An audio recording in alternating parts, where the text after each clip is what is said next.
हफ्ते के आखिरी कारोबारी दिन बाजार शानदार तेजी पर बंद हुए। निफ्टी 16 फरवरी के बाद पहली बार 18,000 के पार बंद हुआ।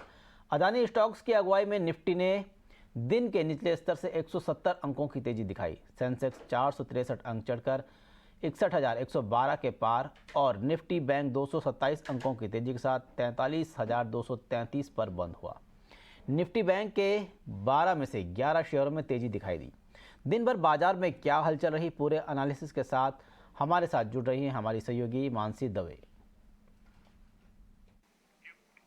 बिल्कुल, तो नई सीरीज यानी मई सीरीज की शुरुआत और हफ्ते का आखिरी कारोबारी सत्र बेहद दमदार रहे। ऑल पॉजिटिव्स, लगातार 5 ट्रेडिंग सेशन से मजबूती और ये मजबूती कायम रही और शुक्रवार का सेशन भी काफी एक्शन पैक। इनफैक्ट 18,000 के लेवल्स जिसका इंतजार था उन लेवल्स के दर्शन भी हुए। 44 दिनों के बाद निफ्टी ने 18,000 के पार के स्तर को छुआ। इनफैक्ट 20 फरवरी के बाद ये लेवल्स नजर आए। सबसे ज्यादा कॉन्ट्रीब्यूशन इन लेवल्स में कौन से स्टॉक्स, कौन से थीम्स का था? रिलायंस कंपनी के नतीजों के ठीक बाद हमने देखा था स्टॉक में स्लो एंड इवेंचुअल मूवमेंट देखने को मिली और ये मूवमेंट इंटैक्ट रही पूरे के पूरे 5 दिन और आज भी हमने देखा करीब 2% तक की मजबूती के साथ एक्शन पैक रिलायंस के काउंटर ने ट्रेड कर दिखाया। अप्रैल सीरीज की ही अगर बात करेंगे, अप्रैल सीरीज में जो स्टॉक्स ने परफॉर्म किया उसमें आईटीसी और एसबीआई का नाम सबसे आगे आना चाहिए क्योंकि इन दोनों स्टॉक्स में न्यूज फ्लोज के चलते भी परफॉर्मेंस देखने को मिली और surprising actions during the series हमने इन दोनों स्टॉक्स में देखे और आज के सत्र में भी इन स्टॉक्स में अच्छा एक्शन था। एलएनटी और कोटक बैंक के चार्ट्स को भी अगर देखें वहां पर भी अच्छी मजबूती के बीच ही कामकाज क्लोज होता हुआ दिखा। तो क्लियरली हैवी वेट्स में तो अच्छा एक्शन था। ब्रॉडर इंडेक्सेस भी परफॉर्म कर रहे थे। रेलवे स्टॉक्स, चाहे फिर रियल एस्टेट पैक हो या फिर स्मॉलर और मिड कैप बैंकिंग प्लेज हो या सीमेंट, मिड कैप सीमेंट कंपनियां, इन तमाम स्टॉक्स में इनफैक्ट हर पॉकेट में, हर सेक्टर में आज अच्छा खासा एक्शन, आज अच्छी खासी बाइंग थी। लेकिन ये तो हुई बात सिर्फ और सिर्फ ट्रेडिंग सेशन या पूरे हफ्ते की। लेकिन पूरी सीरीज की अगर बात करें, महीने भर में निफ्टी ने सेकंड स्ट्रेट मंथ था जब एडवांसमेंट दिखाई। 3.5-4% तक के एडवांसेस देखने को मिले। 50 में से 43 कॉन्स्टिट्यूएंट्स थे निफ्टी के जहां पर हमने एक्शन देखा, जिसमें लेबोरेटरीज काउंटर थे, डिविज लैब जैसे चार्ट्स थे, टाटा मोटर्स जैसे स्टॉक्स थे जिन्होंने इस रैली को लीड करने की कोशिश की। मिड कैप में रियल एस्टेट पैक तो था ही, गोदरेज प्रॉपर्टीज, प्रेस्टीज एस्टेट जैसे काउंटर्स थे जो कि पूरे महीने भर में काफी हद तक खबरों में रहे। कलेक्शन फिगर्स, कई सारे एक्शंस थे। लेकिन ऑटो पैक और ऑटो एंसिलरी पर भी नजर होनी चाहिए क्योंकि ऑटो बिक्री के आंकड़ों से ठीक पहले हमने ऑटो सेक्टर में भी एक्शन देखा और ऑटो एंसिलरी में टायर स्टॉक्स, जेके टायर, अपोलो टायर, ये सारे के सारे स्टॉक्स में अच्छे खासे एक्शन, अच्छी खासी बाइंग देखने को मिली। तो ऑल इन ऑल एक अच्छा सेशन मजबूती के साथ यहाँ पर हमने ड्यूरिंग द डे ट्रेड्स देखे और क्लोजिंग के ठीक पहले हमने 18,000 के पार के लेवल्स भी देख लिया और इस तेजी में FMCG, metal, pharma, PSU bank, realty, consumption, हर तरफ जहां भी नजर दौड़ाएंगे मजबूती ही पाएंगे। आईसीआईसीआई सिक्योरिटीज के विनोद कार्की का कहना है कि बाजार में आगे तेजी दिख सकती है। निवेशकों को रियल एस्टेट, कैपिटल गुड्स पर नजर रखनी चाहिए। डोमेस्टिक मार्केट में हमने जो देखा है कि हमारे डोमेस्टिक इकोनॉमी बहुत अच्छी चल रही है फिलहाल। आप investment cycle, real estate cycle, credit cycle, profit cycle जो है, जो कोर इकोनॉमी है वो बहुत अच्छा कर रही है। डिस्क्रिशनरी कंजम्पशन भी अच्छा है। खाली जो लार्ज स्केल मास कंजम्पशन है वहां पर थोड़ा वीकनेस है अभी उसमें, और रिस्क ये है कि मानसून अगर खराब हो गया तो वहां पर और थोड़ा स्लो डाउन हो सकता है। बट ये जो अदर सिक्लिकल फैक्टर्स है ये पॉजिटिव है। तो अगर ग्लोबली यूएस जैसी इकोनॉमी में हार्ड लैंडिंग नहीं होता है और चाइना जैसी इकोनॉमी कोविड के बाहर ऊपर आती तो ग्लोबल ग्रोथ जो है वो सिंक नहीं होगा आगे को, और वैल्यूएशन पे क्वांटिटेटिव टाइटनिंग का इम्पैक्ट नहीं रहेगा। तो लगभग जो अर्निंग्स ग्रोथ आएगी उतना मार्केट एक्सपांशन आसानी से हो सकता है। सो अगर 10-15% का ग्रोथ आएगा तो 10-1% का मार्केट एक्सपेंशन यहाँ से इस लेवल से जो 18,000 के आसपास है, ये देखना कोई बहुत अचंभे की बात नहीं होगी कि मार्केट यहाँ से 10-15% के रेंज में ऊपर हो सकता है by the end of the year, अगर ये फैक्टर जो मैं कह रहा हूँ पैन आउट होते हैं। कोटक बैंक के Q4 नतीजे कल जारी होंगे। एनआईए और मुनाफे में बढ़ोतरी का अनुमान है, लेकिन प्रोविजन में बढ़ोतरी की आशंका है। और ज़्यादा जानकारी के साथ जुड़ गए हमारे साथ हमारे सहयोगी हर्ष, क्या नतीजों से क्या उम्मीदें हैं? पर्सनल लोन सेगमेंट में मजबूती की कितनी उम्मीद है? जी हाँ, तो जो कोटक बैंक का नेट इंटरेस्ट इनकम है सॉलिड 30% प्लस से ग्रो होगा ईयर ऑन ईयर बेसिस पे, यही उम्मीद है। 5,900 करोड़ के आसपास वो पर्टिकुलर नंबर आने की अपेक्षा। जब ऑपरेटिंग प्रॉफिट को देखें तो उस पे एक ओपेक्स का भार रहेगा, जिसकी वजह से ऑपरेटिंग प्रॉफिट जितना होना चाहिए उतना ग्रो होगा नहीं जितना एनआई ग्रो हुआ है 4% सिक्वेंशली। तो ऑपरेटिंग प्रॉफिट 1% बढ़ेगा सिक्वेंशली, यही उम्मीद है। 3900 करोड़ के आसपास नंबर, बट जब ईयर ऑन ईयर बेसिस पे देखें तो 20% ग्रोथ दिखेगा उस पर भी। प्रोविजनिंग जो कि Q3 में काफ़ी लो था, 149 करोड़ का प्रोविजनिंग किया था कोटक बैंक ने Q3 में, अब स्लाइट बाउंस होगा उस पर, 180 करोड़ के आसपास वो पर्टिकुलर नंबर एक्सपेक्टेड है। और प्रॉफिट आफ्टर टैक्स का नंबर 2900 करोड़ पे एक्सपेक्टेड है। ये stand alone profit after tax की एक्सपेक्टेशन है। जब एनपीएस की बात करें तो एनपीएस सिक्वेंशली बेहतर होते जाएंगे, सारे बैंक्स के एनपीएस वही डायरेक्शन में मूव हो रहे तो स्वाभाविक है। तो जीएनपीएस एक्सपेक्टेड है 1.8% के आसपास, एनएनपीएस एक्सपेक्टेड 0.4% के आसपास। एडवांस और डिपॉजिट ग्रोथ में काफ़ी हेल्दी ट्रैक्शन दिखेगी, ऐसे एक्सपेक्टेशन है। 20% ग्रोथ एडवांसेस में एटलीस्ट एक्सपेक्टेड है और डिपॉजिट्स में भी 15% प्लस ग्रोथ एक्सपेक्टेड है। जब ओवरऑल बात करें तो लायबिलिटी फ्रेंचाइज कोटक की अभी भी काफ़ी स्ट्रांग है, तो उसके वजह से डिपॉजिट ग्रोथ में ट्रैक्शन की प्रॉब्लम नहीं होगी। मार्जिन में अभी भी थोड़ा एक्सपेंशन होगा, 5.5% के आसपास वो मार्जिन काफ़ी इंप्रेसिव नेट इंटरेस्ट मार्जिन रहेगा। और आगे जाके क्या मार्जिन ट्रैजेक्टरी रहेगी उस पर भी मैनेजमेंट कमेंट्री अवेटेड है। ज़्यादातर लोन ग्रोथ जो अनसिक्योर्ड बिजनेस से आएगा वो एक्सपेक्टेड है, और उसके अराउंड जो कमेंट्री है इंक्लूडिंग एसेट क्वालिटी की कमेंट्री काफ़ी इंटरेस्टिंग रहेगी। अनुमान से कमजोर नतीजों के बावजूद विप्रो में अच्छी खरीदारी देखने को मिली है। विप्रो के शेयरों में क्या है तेजी की वजह, बताने के लिए हमारे साथ जुड़ गए हैं शरद दुबे। जी बिल्कुल, फोकस में रहने वाला है विप्रो, और स्टॉक में जो है अच्छी तेज़ी देखने मिली है।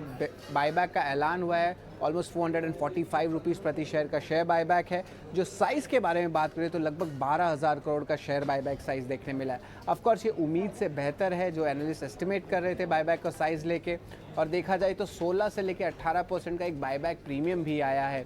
अब पिछले 2 साल में ये पहला बायबैक आ रहा है विप्रो से, और पिछले 8 साल में 5 शेयर बायबैक देखने मिले हैं विप्रो के। इसके अलावा ऑफकोर्स जो रिकॉर्ड डेट और टाइमलाइन इत्यादि की जो डिटेल्स है वो अभी जो है ऐलान करेंगे, और प्रमोटर्स का लगभग 73% स्टेक कंपनी में है। लेकिन मैनेजमेंट ने जो ET Now स्वदेश के साथ बात की और उनकी मैनेजमेंट कमेंट्री में पता चला कि जो Q1 FY23 के जो क्वार्टर एक्सपेक्टेड है वहाँ पे मैक्रो अनसर्टेनिटीज़ अभी भी हैं, और BFSI सेगमेंट है one of the largest hit और इम्पैक्टेड सेगमेंट्स है, और उन्होंने जो है कोई क्लियर कमेंट्री दी नहीं जहाँ पे ग्रोथ रिकवरी देखने मिलेगा। इसके अलावा ऑफकोर्स कुछ लीवर्स ज़रूर है जहाँ पे मार्जिन्स में इंप्रूवमेंट आगे जाते हुए होंगी, और उन्होंने ये भी कहा है कि बड़े बड़े जो डील्स हैं वहाँ पे कैंसिलेशंस नहीं हुए हैं और पाइपलाइन अभी भी स्ट्रॉन्ग है। तो ये जो है कमेंट्री मैनेजमेंट से आ रही थी। लेकिन बात करते हैं ब्रोकरेजेस की, ओवरऑल जो है थोड़ी डाउनग्रेड देखने मिली है।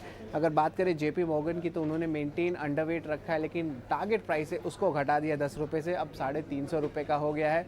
और वही अगर क्रेडिट स्विस की बात करें तो वो जो है मेंटेन अंडर परफॉर्म रख रहे हैं, लेकिन टारगेट प्राइस कट हो गया है 340 तक, पहले 350 रुपये था। बट ओवरऑल जो है शॉर्ट टर्म बेसिस पे एक कुशन जरूर स्टॉक को मिलेगा क्योंकि ये बायबैक के अनाउंसमेंट आया है। चलिए, उधर बड़े इवेंट्स जिन पर हमें नज़र रखनी चाहिए ये बताने के लिए हमारे साथ जुड़ गई हैं हमारी सहयोगी वामाक्षी। बताइए क्या हैं बड़े ट्रिगर। जी बिल्कुल, शुरुआत करते हैं हम कुछ इंपॉर्टेंट ग्लोबल क्यूज़ के साथ। तो FOMC का रेट डिसीजन अगले हफ्ते है और ये काफ़ी इंपॉर्टेंट ग्लोबल क्यू है जो हमें ज़रूर ट्रैक करना होगा। इसके अलावा ECB का भी इंटरेस्ट रेट डिसीजन May 4 को है। इसके अलावा अगर हम देखें तो ग्लोबल फ्रंट पर काफ़ी सारे अर्निंग्स एक्सपेक्टेड है। Berkshire Hathaway, HSBC, Pfizer, Starbucks, Ford, Apple जैसे सारे दिग्गज कंपनी अपने नंबर्स पेश करेंगे और इसी के चलते ये स्टॉक्स भी आपके रेडार पर होने चाहिए। इसके अलावा अगर हम डोमेस्टिक फ्रंट पर देखें तो टाटा स्टील के नतीजे आएंगे May 2 को, टाइटन के May 3 को, और HDFC लिमिटेड और हीरो मोटोकॉर्प के भी रिजल्ट्स एक्सपेक्टेड है May 4 को। इसके अलावा कॉर्पोरेट फ्रंट पर भी काफ़ी एक्शन हो रहा है। May 1 को नज़र रखेगा 5 पैसा कैपिटल की पर, क्योंकि बोर्ड की बैठक होने जा रही है फंड रेजिंग को लेकर, और ऑटो सेल्स के नंबर्स भी May 1 को आएंगे। May 2 को होम फर्स्ट फाइनेंस और यूको बैंक फोकस में रहेंगे। दोनों कंपनीज की बोर्ड की बैठक होने जा रही है। Home first finance fund raising को कंसिडर करने वाले हैं और UCO bank equity capital race को कंसिडर करने वाले हैं FY24 के लिए। इसके अलावा गोदरेज प्रॉपर्टीज़ और आवास फाइनेंसियर्स हमारे रेडार पर रहेंगे, क्योंकि ये दोनों बोर्ड की बैठक होने जा रही है फंड रेजिंग को लेकर। सिम्फनी का जो है बायबैक इशू खुल रहा है May 3 को। और आखिर में हम फोकस करेंगे वीकली एक्सपायरी पर और एप्टस वैल्यू हाउसिंग पर May 4 को, क्योंकि एप्टस वैल्यू हाउसिंग फाइनेंस यहाँ पर फोकस में रहेगा, क्योंकि बोर्ड की बैठक होने जा रही है फंड रेजिंग को लेकर। तो लार्जली ये थे सारे इंपॉर्टेंट इवेंट्स जो आपके रेडार पर होने चाहिए अगले हफ्ते के ट्रेडिंग सेशन के लिए। चलिए अब बात करते हैं कमोडिटी मार्केट की। कमोडिटी मार्केट में आज किस तरह का एक्शन देखने को मिला, ये बताने के लिए हमारे साथ जुड़ गए हैं हमारे सहयोगी विश्वमन। विश्वमन, बताएं किस तरह का एक्शन देखने को मिला कमोडिटी मार्केट में।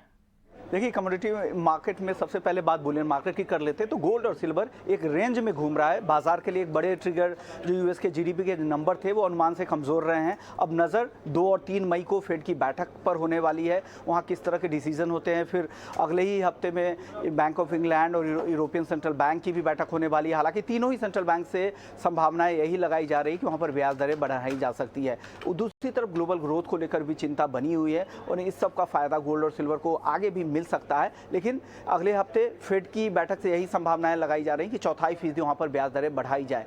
और लेकिन अभी फिलहाल दायरे में ही कारोबार दिख रहा है। कच्चे तेल की बात करें तो $87 जो 2 हफ्ते पहले हमने देखा था अप्रैल मिड में क्रूड को जाते हुए, वहाँ से करीब 11% तक कच्चा तेल टूट चुका है। हालांकि निचले स्तरों से कल के बाद से हल्की रिकवरी की भी कोशिश यहाँ पर हो रही है। लेकिन जिस तरह के सप्लाई यहाँ पर रूस की तरफ से, रूस के एक्सपोर्ट के नंबर बढ़े हैं, वहाँ के डिप्टी प्राइम मिनिस्टर की तरफ से भी बयान आया है कि वो आगे फर्दर कटौती की संभावनाएं नहीं दिख रही ओपेक प्लस की तरफ से। तो ऐसी संभावनाओं के बीच एक तरफ जहां पर ग्लोबल ग्रोथ की आशंका है, डिमांड घटने की संभावना है, तो डेफिनेटली उसका नुकसान भी क्रूड को मिलने ही वाला है। तो ये कुल मिलाकर क्रूड के लिए बहुत ज़्यादा तेज़ी की संभावना, तो एक्सपर्ट्स को यही लगता है कि यहाँ से कच्चे तेल में बहुत ज़्यादा तेज़ी की संभावना नहीं दिख रही है। लेकिन गोल्ड और सिल्वर का डिसाइसिव मूव फेड की बैठक के बाद ही आएगा। जी शुक्रिया विश्वमोहन इन तमाम जानकारी के लिए। चलिए बढ़ते आगे बात करते हैं ऑटो सेक्टर की। ऑटो बिक्री के आंकड़े आने वाले हैं, कैसे रहेंगे अप्रैल के ऑटो बिक्री के आंकड़े, ये बताने के लिए हमारे साथ जुड़ गई हैं हमारी सहयोगी सृष्टि। सृष्टि, बताएं क्या है अनुमान। जी हाँ, अगर इस बार ऑटो बिक्री की अनुमान की बात करें तो सभी सेगमेंट्स में हम कहीं ना कहीं महीने दर महीने गिरावट की उम्मीद कर रहे हैं। अगर हम सबसे पहले कमर्शियल व्हीकल की बात करें तो जैसा कि हम जानते हैं अप्रैल महीने से जितनी भी ट्रक्स हैं, बसेस हैं, उनकी गाड़ियों के दामों में बढ़ोतरी हुई है, क्योंकि नए नॉर्म्स जो RDE नॉर्म लागू हुए थे, जिसके चलते सभी कंपनीज ने अपने गाड़ियों के दाम बढ़ा दिए हैं, जिसके चलते मार्च महीने में काफ़ी बाइंग ऑलरेडी कर ली थी कम कीमतों वाली गाड़ियों की ये सारे बायर्स ने। तो अप्रैल महीने में सेल्स बहुत ज़्यादा नहीं बढ़ती नजर आई हैं, पर इसके बावजूद अगर हम देखें तो साल दर साल वहाँ पे बढ़त ज़रूर देखने को मिलेगी। मारुति सुजुकी यानी पैसेंजर व्हीकल सेगमेंट की बात करें तो यहाँ पे काफ़ी इंटरेस्टिंग सेटअप है, क्योंकि हम महीने दर महीने एक तो हल्की गिरावट तो ज़रूर देख सकते हैं, क्योंकि जिस तरीके से नई बुकिंग्स की जो गाड़ियाँ हैं वो उस नंबर में थोड़ी सी गिरावट ज़रूर आ रही है। बट इसके अलावा अगर हम नज़र डालें CNG की मांग में तो वहाँ पर जो हाल ही में गवर्नमेंट ने एक प्राइस कैप लगाया है, जिसके चलते CNG की गाड़ियों में डिमांड वापस से लौटती हुई दिखी है और इसमें मारुति सुजुकी सबसे बड़ा लीडर या फिर बेनिफिशियरी हो हम इस बार आते हुए देख सकते हैं। कंपनी से उम्मीद है कि 1.6 लाख गाड़ियां इस बार बेचेगी। वहीं M&M और टाटा मोटर्स के नतीजों में भी करीब 4 से 11% की गिरावट की हम उम्मीद कर रहे हैं। इसके अलावा 2 व्हीलर सेगमेंट में अभी भी रूरल सेंटिमेंट बहुत ज़्यादा सुधरता हुआ नहीं नजर आया है, तो जिसके चलते हम उम्मीद कर रहे हैं कि महीने दर महीने सभी कंपनीज गिरावट एक दिखाएंगी। पर इसके अलावा बजाज ऑटो एक एक्सेप्शन साबित हो सकता है। 8% की महीने दर महीने बढ़त की उम्मीद है 3.1 लाख यूनिट पे। और आखिरी में अगर हम ट्रैक्टर डिवीजन की बात करें तो वहां पे भी हम हल्की गिरावट की उम्मीद कर रहे हैं, पर आगे चल के मांग बढ़ सकती है ट्रैक्टर इंडस्ट्री और ट्रैक्टर सेगमेंट की, क्योंकि जिस तरीके से ये साल पूरा इलेक्शन भरा रहेगा तो कई सारे जो बायर्स हैं वो अभी भी सब्सिडीज की उम्मीद लगा रहे हैं, तो नजर रहेगी इस पर्टिकुलर सेगमेंट में भी। शुक्रिया सृष्टि इन तमाम जानकारी के लिए। तो निराशा है इस बार ऑटो सेक्टर में। चलिए अल्ट्राटेक के नतीजे आ गए। आपको बता दें कि 2 व्हीलर्स ये 38 रुपये पर शेयर डिविडेंड का ऐलान किया गया है अल्ट्राटेक में, और नतीजे आए हैं आपको बताते हैं। कंसोलिडेटेड आय 15,767 करोड़ से बढ़कर 18,562 करोड़ सालाना हुई है, और इसके अलावा मुनाफा जो है वो अनुमान से थोड़ा कम रहा है, 1670 करोड़ रुपए से मुनाफा आया है और अनुमान 1700 के आसपास था और 38 रुपये पर शेयर डिविडेंड का ऐलान किया गया है। तो ये अल्ट्राटेक सीमेंट के चौथी तिमाही के नतीजे आपके सामने हैं। कंसोलिडेटेड आय 15,767 करोड़ से बढ़कर 18,562 करोड़ रुपए सालाना हुई है। तो अल्ट्राटेक सीमेंट के आप नतीजे देख सकते हैं। मुनाफा है 2,673 करोड़ से घटकर 1,670 करोड़ सालाना हुआ है। और इसी खबर पर हमारे साथ ज़्यादा जानकारी के लिए जुड़ गए हमारे सहयोगी अभिषेक बताएं पूरे नतीजे किस तरह से दिखते हैं। जी शुक्रिया अनिल। तो हम देख रहे हैं कि अल्ट्राटेक में अनुमान से कमजोर नतीजे पेश किए हैं कंपनी ने और सीमेंट सेक्टर की सबसे बड़ी कंपनी है और ये बहुत ही क्रूशियल तिमाही होती है क्योंकि इसके बाद मॉनसून सीजन का इफेक्ट आ जाता है। अगर हम अप्रैल मई जून वाली तिमाही की बात करें तो आय जो है वो बढ़ी है 15,667 करोड़ रुपए से बढ़कर आगे पहुंची है, लेकिन मुनाफा जो है 2,613 करोड़ रुपए से घटकर 1,670 करोड़ रुपए पर आई है और ये ईयर ऑन ईयर यानी कि साल दर साल के ये आंकड़े हैं। 1716 करोड़ रुपए का अनुमान था, उसके मुकाबले 1670 करोड़ रुपए का फिगर रिपोर्ट किया है कंपनी ने।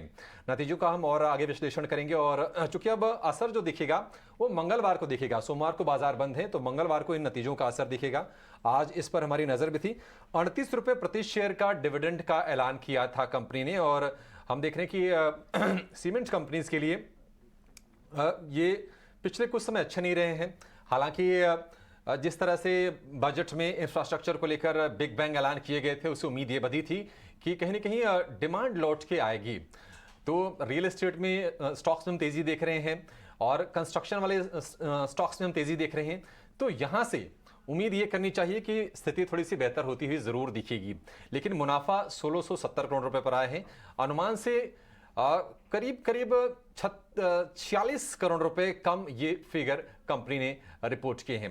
इस पर हम एक्सपर्ट को जोड़ेंगे और एक्सपर्ट से समझेंगे कि आपको मंगलवार को अल्ट्राटेक सीमेंट के नतीजों के बाद क्या रणनीति अपनानी चाहिए। ठीक है, तो अल्ट्राटेक चौथी तिमाही के ये नंबर हैं। शेयर में आज हमने हल्की सी तेजी दिखी है। 7,500 रुपए के स्तर पर ये शेयर बंद हुआ है। अल्ट्राटेक के अलावा हम देख रहे हैं कि अंबुजा, एसीसी ये कंपनियां बड़ी हैं मार्केट कैप के लिहाज से। श्री सीमेंट का भी नंबर आता है इस लिस्ट में। लेकिन अल्ट्राटेक से कहीं ना कहीं इस बात की दिशा भी तय होती है कि बाकी कंपनीज के लिए क्या आगे संकेत निकल के आने वाले हैं। लेकिन अल्ट्राटेक की जो कमेंट्री है, मैनेजमेंट नतीजों के बाद क्या कह रहा है, वॉल्यूम ग्रोथ में किस तरह की बढ़ोतरी दर्ज करने को मिल रही है, इस पर नजर रहेगी। ऑफटेक किस तरह से सीमेंट का निकल के आता है, इस पर नजर रहेगी। और एक्सपेंशन को लेकर चूंकि सारी की सारी कंपनियां अपने एक्सपेंशन को बढ़ा रही हैं और एक्सपेंशन बढ़ने की वजह से उसकी वजह यह है कि कॉस्ट कंपनी की कम होती है और कहीं ना कहीं जिस तरह से रॉ मटेरियल के दाम हाल फिलहाल कम हुए हैं, पेट्रोकोक के दाम में कमी आई है और बाकी क्रूड ऑयल, क्योंकि ट्रांसपोर्टेशन कॉस्ट इनकी ओवरऑल कॉस्ट का तकरीबन 30% हिस्सा होता है, इसलिए कंपनीज के लिए ये सारी चीजें पॉजिटिव रही हाल फिलहाल। लेकिन सीमा श्रीवास्तव हमारे साथ हैं, senior research analyst SMC global की। सीमा जी, बहुत शुक्रिया आपका समय देने के लिए। स्वागत है आपका टी9 स्वदेश पर। अल्ट्राटेक अनुमान से थोड़े से कमजोर नतीजे आप कैसे देख रही हैं, नतीजों कैसे रीड कर रही हैं और आपकी पहली प्रतिक्रिया क्या होगी इस पर? धन्यवाद। पहले तो मैं डिस्क्लेमर देना चाहूंगी, अल्ट्राटेक सीमेंट एक दिग्गज कंपनी है और अभी हमारी कवरेज में नहीं है, लेकिन आगे चल के आ सकती है। तो हमारे व्यूअर्स जो हैं इस एनालिसिस को सिर्फ एक ओपिनियन के तौर पर लें कि रिजल्ट किस तरह से आए हैं। रिजल्ट जैसे दिख रहा है, कंसोलिडेटेड जो नेट सेल्स हैं उसमें तो अच्छी ग्रोथ दिख रही है टॉप लाइन में। उसका एक रीजन तो ये हो सकता है कि कंपनी के जो अपने बैग्स के प्राइसेस बढ़ाए थे उसकी वजह से कंसोलिडेटेड आय में वृद्धि हुई है और टॉप लाइन बॉटम लाइन में भी जो पैट है हमारा वो भी, उसमें भी ग्रोथ आई है। बट जो मार्जिन है, मार्जिन पे थोड़ा सा प्रेशर देखा गया है और जिसको कि मैं ओवरऑल तो इसको मैं अच्छा ही रिजल्ट देख रही हूँ, क्योंकि ये अनुमान के मुताबिक है। ये एक्सपेक्टेशन थी कि जो रिजल्ट है वो उसमें जो है मार्जिन में थोड़ा सा प्रेशर आएगा, क्योंकि एनर्जी कॉस्ट और जो फ्यूल कॉस्ट है उसमें थोड़ी सी वृद्धि होगी। इसकी वजह से थोड़ा सा प्रॉफिटेबिलिटी पे प्रेशर दिखेगा, लेकिन as compare to the sequential quarter, last quarter जो था उसके कंपैरिजन में और ईयर ऑन ईयर बेसिस पर मतलब पूरे साल भर के दायरे के हिसाब से देखा जाए तो रिजल्ट जो है वो अच्छे ही आए हैं। और बाकी तो कंपनी के अर्निंग, कंपनी के मैनेजमेंट के व्यू पे डिपेंड करता है कि कंपनी का मैनेजमेंट FY24 के लिए क्या गाइडेंस रखता है, उनका क्या अप्रोच रहेगा। ओवरऑल देखा जाए तो गवर्नमेंट का जो है बजट में बहुत अच्छा रुख रहा कंस्ट्रक्शन कंपनीज के लिए और रियल एस्टेट के लिए और इंफ्रा के लिए। और भारत निर्माण में वो लोग ये समझते हैं कि कंस्ट्रक्शन कंपनीज का बहुत बड़ा रोल रहेगा। तो being ancillary companies, UltraTech cement भी इसमें अच्छा रोल प्ले करेगा और दिग्गज कंपनी होने के साथ साथ ये आगे चल के अच्छा परफॉर्म करेगा। और इस साल का भी परफॉर्मेंस अच्छा ही दिख रहा है, ईयर ऑन ईयर बेसिस पर भी और क्वार्टर ऑन क्वार्टर बेसिस पर भी। तो मेरी राय में तो ये रिजल्ट ओवरऑल देखा जाए तो एक मॉडरेट रिजल्ट है और इसको हम ओवरऑल प्राइसेस पे भी इम्पैक्ट पॉजिटिव ही रहना चाहिए। ठीक है सीमा, एक और सवाल आपसे लेंगे अल्ट्राटेक को लेकर, क्योंकि देखिए दिग्गज कंपनी सबसे बड़ी कंपनी है और ACC अंबुजा चूंकि अब अडानी ग्रुप की कंपनी हो और अपनी जो अडानी ग्रुप की जो दिक्कतें उभर के आई थी उसके चलते वहां पर हमने पिटाई होती हुई देखी। ईयर टू डेट करीब 25% के आसपास दोनों स्टॉक डाउन हैं। लेकिन अगर हम लार्ज कैप स्पेस की बात करें, आपके फेवरेट क्या अल्ट्राटेक सीमेंट ही रहेगी? और क्या हम ये मान के चलें कि मंगलवार को जब शेयर खुलेगा तो ऊपर खुलेगा? और अगर कोई लॉन्ग टर्म के लिए निवेश करना चाहता है तो आपके और कौन से स्टॉक्स हैं जहां पर नजर रखनी चाहिए सीमेंट स्पेस में? देखिए सीमेंट स्पेस में तो दिग्गज कंपनियों में अल्ट्राटेक सीमेंट है, ACC है, अंबुजा है एंड दिस वन ग्रासिम है, ये कंपनीज हैं। और जो मिड कैप में जो कंपनीज हैं मतलब मझोलो शेयर से हैं वो अरामको सीमेंट है, इंडिया सीमेंट है। तो मेरा मानना यह है कि देखिए लॉन्ग टर्म के लिए तो ये सारी ही सीमेंट कंपनियां, जैसे मैंने बताया अभी कि सरकार का जो फोकस है वो भारत निर्माण के ऊपर है और ये एंसिलरी कंपनीज होने की वजह से ये सपोर्ट में रहेंगी कंस्ट्रक्शन कंपनीज के, तो इनकी डिमांड में हमेशा वृद्धि होगी और डिमांड में वृद्धि होगी, सेल्स में भी होगी, इसकी वजह से सेल्स रियलाइजेशन भी अच्छा रहेगा। तो मेरे हिसाब से कि हमारे निवेशक अगर फंडामेंटली कोई भी इन चारों पांचों कंपनीज में से कोई भी कंपनी फंडामेंटली तो बुरी नहीं है, बाकी मैनेजमेंट के रुख के ऊपर है कि मैनेजमेंट आगे किस तरह से उसका कैपेक्स करती है, किस तरह से डिमांड को कैप्चर करने की कोशिश करती है। तो मेरे हिसाब से इन सारी कंपनी में दिग्गज चाहे मझोले कंपनी, रेमको सीमेंट, JK सीमेंट, इन सब में ही वो अगर पोजीशन बनाते हैं तो लॉन्ग रन के लिए according to the government policy अच्छा परफॉर्म करेंगी कंपनीज और इसमें सीमेंट सेक्टर में बने रहने की राय दी जा सकती है। सीमेंट सेक्टर में बने रहने की राय है, लेकिन नतीजों में आप इस बात का ख्याल रखिए। सीमा जी बहरहाल आपका बहुत शुक्रिया। नतीजों की बात करें तो मार्जिन है हमारी उम्मीद से कम गिरा है, 19.5% से गिरकर 17.5% पर मार्जिन आ गया है। हमारा अनुमान था वो करीब करीब 18% के आसपास का था। तो दिग्गज कंपनी है, एक्सपेंशन कर रही है, 130 मिलियन टन की सालाना इनकी क्षमता है और कंपनियां सीमेंट सेक्टर में लगातार अपनी क्षमता विस्तार कर रही हैं और कहीं न कहीं मार्केट शेयर को ग्रैब करने की भी तैयारी है, क्योंकि आप जितना ज़्यादा विस्तार करते हैं कहीं न कहीं आपके लिए मार्जिन को, क्योंकि मार्जिन की जंग रही है सीमेंट स्पेस में, मार्जिन हमने देखा लगातार श्रिंक भी हुए हैं, वो चैलेंजेस रहे हैं मार्जिन को बढ़ा पाना, तो उस दिशा में बड़ी बड़ी कंपनियां काम कर रही हैं। फिलहाल चलिए इसी के साथ इस शो को यहाँ पर समाप्त करेंगे।